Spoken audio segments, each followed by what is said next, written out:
Hi, Sandra Wilson here, clinical hypnotherapist who helps people with trichotillomania, which is when you pull out your hair compulsively despite wanting to stop, and all previous attempts to stop doing it haven't been fruitful. So you are still pulling despite your best efforts, despite trying everything under the sun, and here we are. Why is it so difficult to stop? And I think there are three very powerful emotional drivers, three very powerful emotional states that can lie behind the urge to pull. And they are, number one, powerlessness, number two, fear, and number three, boredom. So, and of course there would be more, but they seem to be the three things I observe most commonly in my practice. So we're just going to go through them very briefly. Powerlessness. It's not uncommon for pulling to start in childhood, and of course children can sometimes feel so overwhelmed by their circumstances, by their situations, and everything can feel so very much out of their control. So there's a lot of pressure, of course, especially nowadays, where we have to pass exams, pass tests from a very, very young age, and be popular, have all the latest gadgets.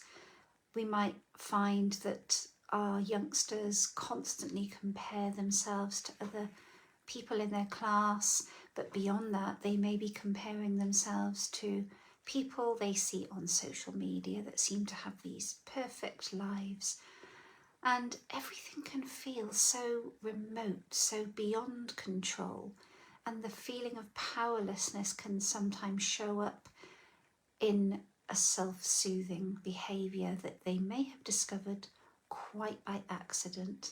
And it's not just children, of course, adults can develop these behaviours too. And hair pulling is one possible solution to that.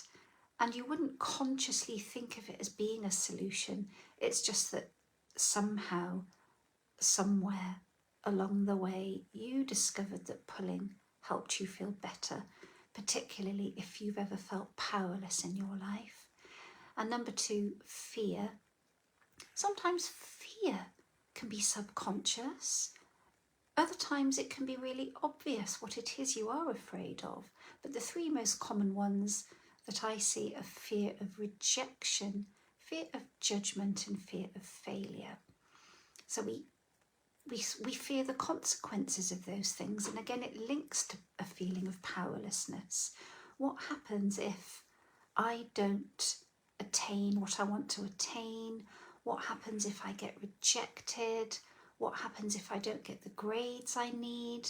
What happens if I don't get that promotion? What happens if the person I'm married to or in a relationship with runs off with someone else?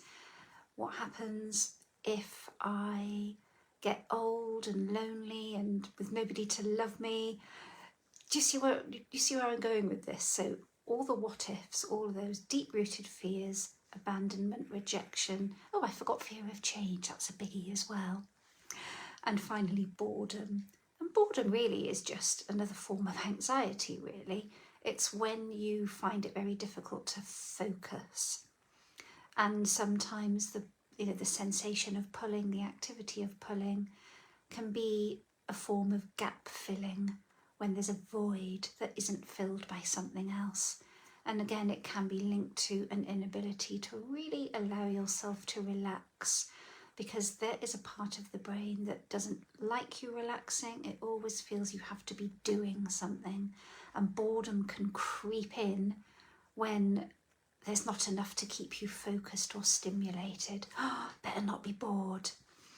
And often we are trained, especially, I guess I'm going to sound like an old woman now, but younger generations really are, they're scrolling or playing games, and, they never allow themselves to just stop and just be, because that's boring.